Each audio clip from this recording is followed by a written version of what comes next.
다 같이 사도신경으로 우리의 신앙을 함께 고백하겠습니다. 나는 전능하신 아버지 하나님 천지의 창조주를 믿습니다.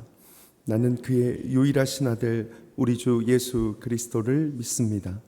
그는 성령으로 잉태되어 동정녀 마리아에게서 나시고 본디오 빌라도에게 고난을 받아 십자가에 못 박혀 죽으시고 장사된 지 사흘 만에 죽은 자 가운데서 다시 살아나셨으며 하늘에 오르시어 전능하신 아버지 하나님 우편에 앉아 계시다가 거기로부터 살아있는 자와 죽은 자를 심판하러 오십니다. 나는 성령을 믿으며 거룩한 공교회와 성도의 교제와 죄를 용서받는 것과 몸의 부활과 영생을 믿습니다. 아멘.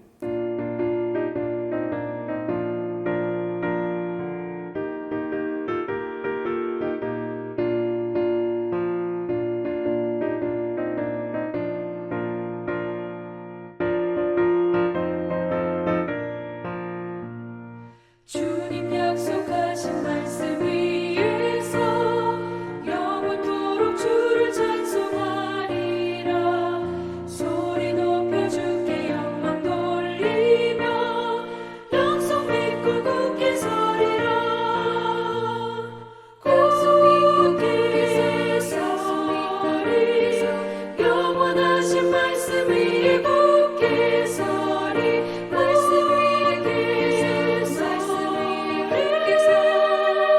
그 말씀 위에 굳게 서리라. 주님 약속하신 말씀 위에서 세상 염려에게 엄습할 때에 용감하게 힘써 싸워 이기며 약속 믿고 굳게 서리라.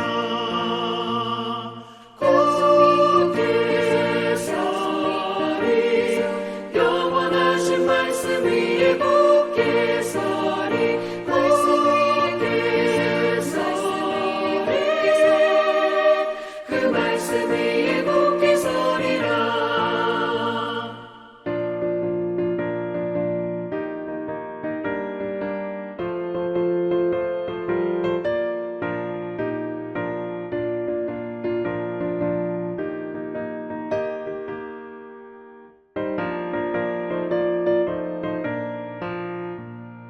주님 약속하신 말씀 위에서 영원하신 주의 사랑을 믿고 성령으로 힘써 싸워 이기며 약속 믿고 굳게 서리라. 굳게 서리 영원하신 말씀 위에 굳게 서리. 말씀 위에 서리 그 말씀 위에 굳게 서리라. 주님 약속하신 말씀 위에서 성령 인도하는 대로 행하며 주님 품에 항상 안식 얻으며 약속 믿고 굳게 서리라. 약속 믿고 굳게 서리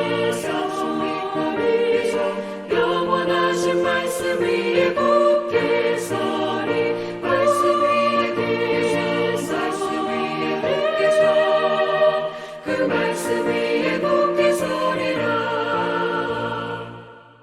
하나님 말씀 에스겔 20장 10절에서 26절까지 말씀 우리 같이 함께 봉독하겠습니다. 10절입니다. 그러므로 내가 그들을 애굽 땅에서 나와서 광야에 이르게 하고 사람이 준행하면 그로 말미암아 삶을 얻을 내 율례를 주며 내 규례를 알게 하였고 또 내가 그들을 거룩하게 하는 여호와인 줄 알게 하려고 내 안식일을 주어 그들과 나 사이에 표징을 삼았노라.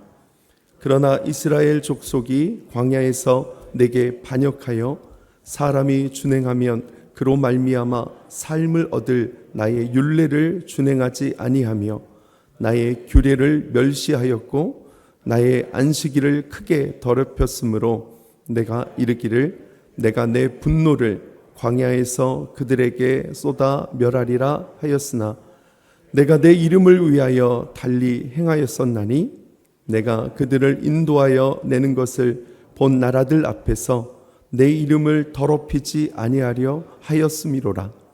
또 내가 내 손을 들어 광야에서 그들에게 맹세하기를 내가 그들에게 허락한 땅 곧 젖과 꿀이 흐르는 땅이요 모든 땅 중에 아름다운 곳으로 그들을 인도하여 드리지 아니하리라 한 것은 그들이 마음으로 우상을 따라 나의 규례를 업신여기며 나의 율례를 행하지 아니하며 나의 안식일을 더럽혔음이라. 그러나 내가 그들을 아껴서 광야에서 멸하여 아주 없이 하지 아니하였었노라. 내가 광야에서 그들의 자손에게 이르기를 너희 조상들의 율례를 따르지 말며 그 규례를 지키지 말며 그 우상들로 말미암아 스스로 더럽히지 말라. 나는 여호와 너의 하나님이라. 너희는 나의 율례를 따르며 나의 규례를 지켜 행하고 또 나의 안식일을 거룩하게 할지어다.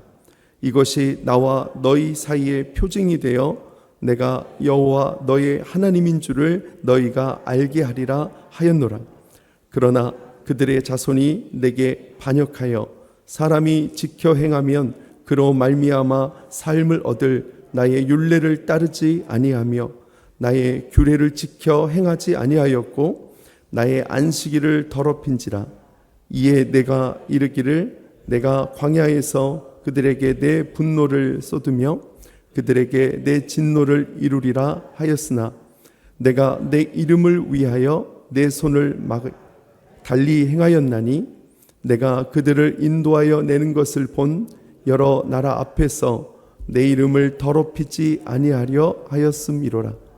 또 내가 내 손을 들어 광야에서 그들에게 맹세하기를 내가 그들을 이방인 중에 흩으며 여러 민족 가운데 해치리라 하였나니 이는 그들이 나의 규례를 행하지 아니하며 나의 율례를 멸시하며 내 안식일을 더럽히고 눈으로 그들의 조상들의 상들을 사모하며 또 내가 그들을 선하지 못할 율례와 능히 지키지 못할 규례를 주었고 그들이 장자를 다 화제로 드리는 그 예물로 내가 그들을 더럽혔음은 그들을 멸망하게 하여 나를 여호와인 줄 알게 하려 하였음이라. 아멘. 자, 오늘 말씀의 배경은 이렇습니다. 바벨론의 2차 침공으로 인해서 이제 여호야긴 왕과 또 에스겔 또 여러 백성들이 포로로 바벨론에 끌려가게 됐죠. 그 해가 이제 7년이 지났습니다. 그때 이스라엘 장로들이 에스겔에게 와서 하나님의 뜻을 어떤 뜻을 갖고 계시는지 우리가 언제 본국으로 우리가 돌아갈 수 있는가를 묻기 위해 에스겔에게 찾아왔습니다. 하나님께서 에스겔을 통해서 뭐라고 말씀하셨냐면 그들의 그 질문조차도 나는 용납하기 싫다라고 하는 그 말씀을 주십니다. 그러면서 그들의 조상적 때부터 처음 이스라엘이 애굽에서 노예 생활을 했던 그 시간대부터 흘러가서 그들의 가증한 일들을 이제 가르쳐 주기 시작합니다. 그들에게 하나님께서 애굽에서 노예 생활을 하고 있었던 이스라엘 백성들에게 하나님이 나타나셔서 약속했죠. 나는 너의 하나님이 될 것이고 너희에게 준비된 아름다운 땅 젖과 꿀이 흐르는 그 가나안 땅으로 너희들을 인도할 것이다 라고 그들에게 하나님께서 맹세하셨습니다. 대단한 거죠. 특별한 은혜를 받은 이스라엘 민족들이었습니다. 그러나 그러한 은혜들을 그들이 입기 위해서 그들이 해야 할 단 한 가지는 뭐냐면 그들이 가졌던 그 가증한 일들, 곧 우상 숭배를 애굽에서 섬겼던 그 우상들을 내려놓는 일이었습니다. 그것이 조건이었습니다. 그리고 하나님은 시행하기 시작했죠. 하나님께서 기적을 통해서 그들을 애굽에서 탈출을 시켰습니다. 그러나 문제는 애굽의 노예 생활을 했던 이 이스라엘 백성들은 그들의 습관 속에 있었던 그 우상들을 버리지 못했습니다. 하나님의 놀라운 능력을 경험하고 그 엄청난 노예 생활 속에서 애굽을 탈출하는 그런 엄청난 은혜를 입었음에도 그들은 그 가증한 일, 우상 숭배를 그들은 떠나지 못했습니다. 하나님은 그들을 멸망시키려고 했지만 하나님의 그 이름 때문에 이방인들 앞에서 하나님의 그 약속이 파괴되는 것을 막기 위해서 하나님의 그 이름 때문에 그들을 계속해서 이제 광야 땅으로 그들을 인도하게 됩니다. 자, 오늘 우리가 읽었던 말씀은 이스라엘 백성들이 광야에서 일어났던 그 일들, 그것을 보여주고 있습니다. 자, 10절 말씀에 보니까 이제 범죄한 그들이 광야에 이르게 되죠. 그리고 그 광야에서 하나님께서는 그 이스라엘 백성들에게 세 가지의 약속을 하게 됩니다. 11절 또 12절 말씀에 보면 그 세 가지는 율례와 그리고 규례 그리고 안식일을 지키라라고 하는 말씀이었습니다. 율례는 쉽게 말하면 십계명과 같은 겁니다. 그리고 규례는 제사법들 또 생활에서 지켜야 될 그런 말씀들을 그들에게 주었습니다. 안식일은 뭘까요? 안식일을 쉼으로써 다른 이방 백성들과 구별된 하나님의 거룩함을 보여주기 위한 그 안식일을 그들에게 지키라고 말씀을 그들에게 하신 겁니다. 이러한 규정은 광야에 접어든 그 백성들과 맺은 약속이었습니다. 그런데 13절 말씀에 보면 이들이 어떠한 태도로 나오냐면 율례와 규례를 멸시했습니다. 그리고 안식일을 더럽혔습니다. 그 결과 하나님께서 분노를 또 광야에 있는 그 백성들에게 쏟아 부으려고 했습니다. 또 15절 말씀에 보면 그토록 아름다운 그 땅으로 인도할 것을 하나님께서 하지 않을 것이라고 결정을 하셨습니다. 이유가 뭘까요? 하나님이 주신 그 말씀에 대해서 그들이 어겼기 때문에 그렇습니다. 규례와 또 율례 그리고 안식일을 지키지 않고 멸시했기 때문에 하나님께서 그러한 결단을 하신 겁니다. 그런데 하나님 그런 결단하고 그런 마음을 가졌지만 그 하나님의 마음은 그 결단은 시행되지 않았습니다. 또 이유는 똑같습니다. 14절 말씀에 보니까 그 이름의 명예를 위해서 그리고 그들을 아끼셔서 그들을 멸하지 않았다라고 하는 겁니다. 결국 광야 생활의 그 1세대들은 다 그 광야에서 죽임을 당하게 되죠. 여호수아 갈렙만을 제외한 모든 이들이 죽고 이제 광야 2세대가 이제 하나님의 약속의 땅에 들어가게 됩니다. 자, 이제 광야 시대를 마치고 이제 가나안 시대의 백성들의 상태를 이제 계속 이야기하죠. 18절 말씀에 보면 이렇게 기록되어 있습니다. 내가 광야에서 그들의 자손에게 이르기를. 지금부터의 말씀은 이제 가나안 시대를 살아가는 광야 2세대, 출애굽 2세대들에 대한 그들의 모습들을 이제 보여주게 됩니다. 근데 하나님은 그들에게도 동일한 약속을 하시죠. 너희가 율례와 규례 그리고 안식일을 지키면 너희들에게 이 가나안 땅에서 그렇게 살게 될 것을 하나님께서 다시 한번 약속합니다.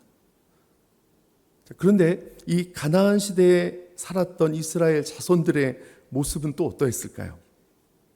21절 말씀에 보면 그들의 자손이 내게 반역하여라고 기록이 되어 있습니다. 똑같습니다. 그들도 그들의 애굽의 노예 생활에 있었던 그리고 광야 시대에 있었던 그의 조상들 또 가나안 땅에 들어갔던 그들도 똑같은 그 조상들의 일을 밟고 있었던 것을 보게 됩니다. 또 하나님 그들에게 분노를 쏟고 진노를 이루려고 하셨습니다. 근데 또 그렇게 마음을 가졌지만 이번에도 하나님은 동일하게 그 이름의 명예를 위해서 그들을 완전히 멸망하지 않으셨습니다. 또 23절 말씀에 보면 하나님은 광야에서 이방인 중에 흩으며 여러 민족 가운데 해치리라고 처벌을 말씀하셨습니다. 이유는 동일하죠. 24절에 율례와 규례를 멸시하고 안식일을 더럽히고 그들의 조상들의 우상을 사모했기 때문입니다. 자, 그 결과 하나님은 25절 말씀 우리 같이 한번 보겠습니다. 25절 말씀입니다. 시작. 또 내가 그들에게 선하지 못한 율례와 능히 지키지 못할 규례를 주었고, 언뜻 보면 이해가 되지 않는 말씀이잖아요. 이 말은 무슨 말일까요? 하나님께서 한마디로 말하면 그들을 그냥 아예 이제 방임해 버렸다는 거예요. 그들 마음대로 할 수 있도록, 그들이 잘못해도 때로는 징계를 주고 채찍을 들었었는데 이번에는 하나님께서 그냥 너희들 마음대로 하라. 그때 그들이 어떻게 했으면 그 다음 구절에 보니까 그들이 막 인신제사까지 드리는 거예요. 자기의 아들을 불에 넣어 제사를 지내는 그런 일들까지 일어나게 된 겁니다. 자, 여기까지 우리가 읽었던 말씀에 지금 이 말씀을 누구에게 하고 있는가를 우리가 잘 파악을 해야 하죠. 지금 누구에게 하고 있습니까? 하나님의 뜻을 물으러 왔던, 지금 이방 땅 바벨론의 포로로 끌려왔던, 언제 우리가 본국으로 돌아갈 수 있을까요?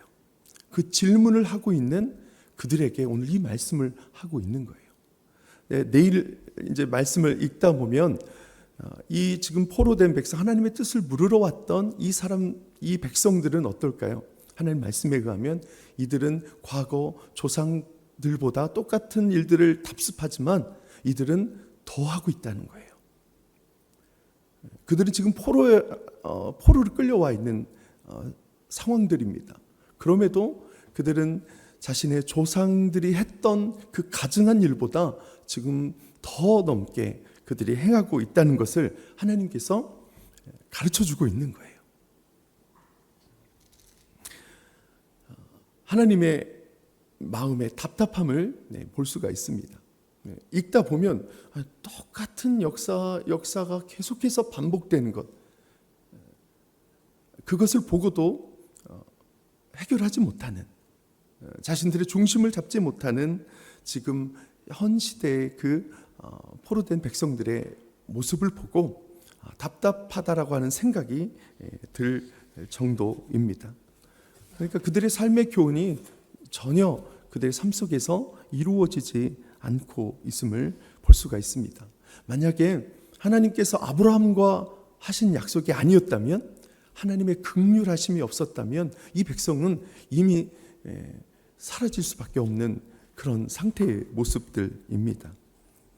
이스라엘 백성들은 끝까지 하나님의 긍휼하심에 끝까지 시험하고 있는 겁니다. 왜 하나님께서 이들의 그 답답한 마음을, 왜 그렇게 하나님 마음이 답답하셨을까? 왜 우리가 읽으면서 그들의 어떤 모습 때문에 우리가 답답함을 느낄 수 있을까요? 첫 번째는 뭐냐면 그들은 하나님의 말씀에 대한 경외감이 없었습니다. 하나님 말씀에 대한 무게감이 없었다는 거예요. 그들이 이방인들과 우상을 섬기면서 살다 보니까 하나님의 말씀은 하나님의 말씀이고, 우리가 현실을 살다 보니까 우상이 주는 놀라운 일들이 많이 있는 것처럼 그들이 느끼고 있는 거예요. 하나님은 눈에 보이지 않잖아요. 근데 우상은 눈에 보이잖아요. 붙잡을 수 있잖아요. 그리고 해 농사 때가 되면 우상에게 절하고 그렇게 제사를 지나고 나면 비가 잘 와요. 농사가 잘 돼요. 그러니까 하나님은 보이지도 않죠. 선지자를 통해 말씀하시지만 그 말씀에 대한 어떤 무게감을 가질 수가 없는 거예요. 주의 종을 통해서 말씀이 선포되고 우리가 말씀을 읽잖아요. 그러면 어떤 판단들이 있냐면, 목사님이 우리 현실을 안 살아봐서 모르시는 거예요. 현실을 살아보세요. 현실이 얼마나 치열하고 그 속에서 무엇을 따라 살아야 할 건지. 그러면서 하나님 말씀에 대한 말씀에 대한 어떤 그런 경외감과 무게감, 그런 모습들이 점점점 약해지는 겁니다. 좋은 말씀들은, 축복의 말씀들은 마음에 받아 누립니다. 그러나 쓴 말씀들은 내뱉는 것들, 어떤 그런 모습들이 우리 안에 있지 않는가. 이 백성들이 그랬다는 거예요. 하나님 말씀에 어떤 경외감을 갖지 않았다. 그러면서 현실 속에서 그들이 겪고 있는 그 현실적인 문제에 더 현실적인 현실에 그들은 더 무게를 두고 있었다라고 하는 겁니다. 하나님이 우리에게 주신 말씀은 우리에게 부담을 느끼고 우리를 억누르기 위한 것이 아닙니다.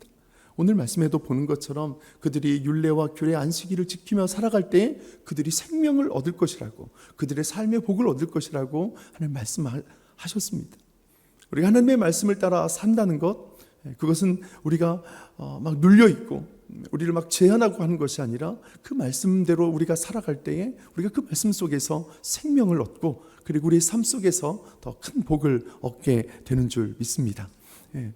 예수님께서 베드로에게 이제 풍랑이는 그곳에서 베드로가 예수님을 향해서 이제 무리를 걸어가잖아요.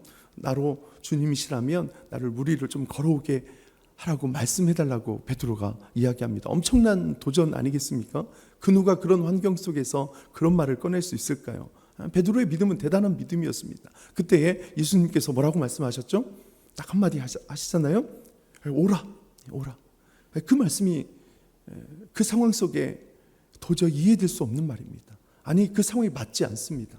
그러나 베드로는 그 예수님의 오라라고 하는 그 말씀에 믿음을 가진 겁니다. 그 말씀에 생명을 건 겁니다. 그리고 발을 바다에 내디딘 거죠. 그리고 우리를 걷게 되는 겁니다. 저와 여러분이 하나님 말씀에 대한 경외감을 가질 수 있기를 바랍니다. 믿음을 가질 수 있기를 바랍니다. 현실하고 너무나 동떨어져 있는 것 같다라는 생각이 들지만, 그러나 우리는 그 말씀에 순종함으로 그 말씀이 우리에게 주시는 그 놀라운 경험들을 우리가 할 수 있어야 합니다. 베드로처럼 오라 했을 때 그 말이 전혀 우리 상황 맞지 않지만 그 말씀대로 발걸음을 내딛는 것, 그때에 하나님의 그 은혜들을, 하나님의 일하심들을 볼 수 있는 겁니다. 그러므로 하나님의 말씀에 경외감을 가지고 그 하나님 말씀에 순종함으로 그 하나님의 놀라운 역사를 경험할 수 있는 그런 저와 여러분이 될 수 있기를 주의 이름으로 부탁을 드립니다. 자, 두 번째, 하나님께서 답답함을 느꼈던 그 이유는 뭐냐면, 이들이요, 이스라엘 백성들이 조상적 때부터 그리고 지금 현재 오늘 이 말씀을 듣고 있었던 그 이스라엘 장로들, 이스라엘 포로된 이 백성들에게, 그들에게 하나님에 대한 신앙이 없었던 것이 아닙니다. 그들이 실패한 이유가 뭐였죠? 가증한 일, 우상 숭배를 끝까지 그들이 버리지 않았다는 거죠. 하나님 말씀에 대한 경외감이 없었고, 그리고 안식일을 지키지 않았던 그들의 그 가증한 일, 그렇다고 그들이 하나님을 버린 게 아닙니다. 그는 여전히 하나님을 믿고 있었습니다. 그러니까 그 예루살렘, 하나님의 성전이 있는 그 예루살렘으로 돌아가기를 그들이 그토록 바랬던 거죠. 그런데 문제는 뭘까요? 이들이 하나님을 섬기면서도 또 뭘 섬겨요? 우상을 섬기고 있었다는 거예요. 오직 한 길이 아니라 두 갈래의 길을 그들은 열심히 밟고 있었다는 거예요. 그것이 이들의 생명을 얻고 그들의 은혜의 길로 갈 수 없었던 이유입니다. 하나님을 믿지만 앞서 말씀드렸던 것처럼 현실에서는 현실에 집중해서 살았던 그들의 모습을 볼 수가 있습니다. 우스갯소리는 아니죠. 그런 일들이 있죠. 점치러 가는 사람들 가운데 그리스도인들이 그렇게 많다고 하잖아요. 하나님을 신앙하지만, 그래, 하나님과 하나님의 말씀은 교회에서 그렇게 통용되는 거예요. 그리고 현실에서는, 이렇게 치열한 현실 속에서는 현실에 맞게 살아가야 되지 않는가. 기도하면 하나님께서 응답하신다라고 말씀합니다. 기도만 해서 되겠어? 열심히 내가 노력해야지. 그러면서 어떤 하나님의 말씀과 하나님의 무게를 두는 것보다 현실에 급급해서 현실적인 삶에 그렇게 살아가는 그 모습들이 오늘 이스라엘 조상들 그리고 포로된 그 백성들의 모습이었습니다. 요한계시록에 가보면 요한계시록 3장 15절에 하나님 예수님께서 이런 말씀하시잖아요. 내가 내 행위를 아노니 내가 차지도 아니하고 뜨겁지도 아니하도다. 내가 차든지 뜨겁든지 하기를 원하노라. 이 말씀은 분명하죠. 미지근한 그 신앙, 아예 너가 예수님을 안 믿든 너가 아예 예수님을 하나님을 믿고 나가든 그 중간지대는 없다는 거예요. 선택하라는 거예요. 여호수아의 그 고백을 여러분 아시잖아요. 그 이스라엘 백성들에게 선포하잖아요.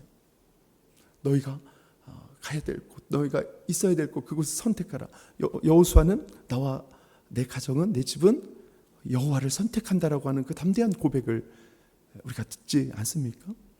오늘 저와 여러분이 미지근한 어떤 그런 모습이 아니라, 어정쩡한 곳이 아니라 현실 속에서도, 그곳에서도 하나님을 선택할 수 있는 그런 분명한 믿음이 있는 그런 저와 여러분의 신앙이 될 수 있기를 주의 이름으로 부탁을 드립니다.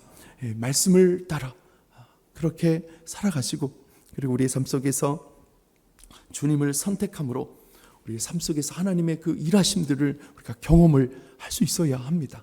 이렇게 말씀대로 살아갔더니 하나님께서 내게 은혜를 주셨다라고 하는 분명한 간증이 있어야 될 줄 믿습니다. 그리고 아무리 세상 속에서 우리가 살아가지만 하나님 말씀은 교회 안에 갇혀 있는 것이 아닙니다. 하나님 말씀은 우리가 사는 삶 속에서도 그대로 역사하고 있다라는 그런 분명한 믿음의 확신을 가지고 살아가시는 저와 여러분이 될 수 있기를 주의 이름으로 축원을 드립니다. 기도하겠습니다. 하나님 감사합니다. 오늘 이스라엘 백성들의 역사를 통해서 우리가 교훈을 얻습니다. 하나님의 말씀에 경외감을 가지고 그 말씀을 우리가 판단하고 우리 현실 속에서 우리의 상황에 맞게 살아가는 것이 아니라 오직 주의 말씀대로 하나님 선택하며 말씀대로 살아갈 수 있는 우리가 되게 하여 주옵소서. 어정쩡한 신앙이 아니라, 미지근한 신앙이 아니라, 하나님 세상이 아니라 오직 하나님만을 붙들고 믿음으로 달려가는 우리 모두가 될 수 있도록, 그리하여 우리의 삶 속에서 그 살아계신 하나님을 경험하고 일하시고 역사하시는 그 하나님의 놀라운 일들을 체험할 수 있는 우리 모두가 될 수 있도록 역사하여 주옵소서. 하나님, 이 새벽에도 기도할 때, 하나님 결단하며 주님 앞에 나갈 때 하나님의 은혜를 부어주시고 우리 기도의 입술을 활짝 열어주셔서 하나님 기도할 때마다 하나님의 거룩한 성령이 충만하게 임하며 기도의 역사들을 경험할 수 있는 우리 모두가 될 수 있도록 하나님 축복하여 주옵소서. 오늘 이 하루도 하나님 지혜와 명철 주시고 피곤치 않도록 하나님 우리를 도와주셔서 오늘 이 하루도 하나님 승리할 수 있는 귀한 한 날 될 수 있도록 축복하여 주시옵소서. 예수 그리스도의 이름으로 간절히 기도하옵나이다. 아멘. 하늘에 계신 우리 아버지, 아버지의 이름을 거룩하게 하시며 아버지의 나라 오게 하시며 아버지의 뜻이 하늘에서와 같이 땅에서도 이루어지게 하소서. 오늘 우리에게 일용할 양식을 주시고 우리가 우리에게 잘못한 사람을 용서하여 준 것 같이 우리 죄를 용서하여 주시고 우리를 시험에 빠지지 않게 하시고 악에서 구하소서. 나라와 권능과 영광이 영원히 아버지의 것입니다. 아멘.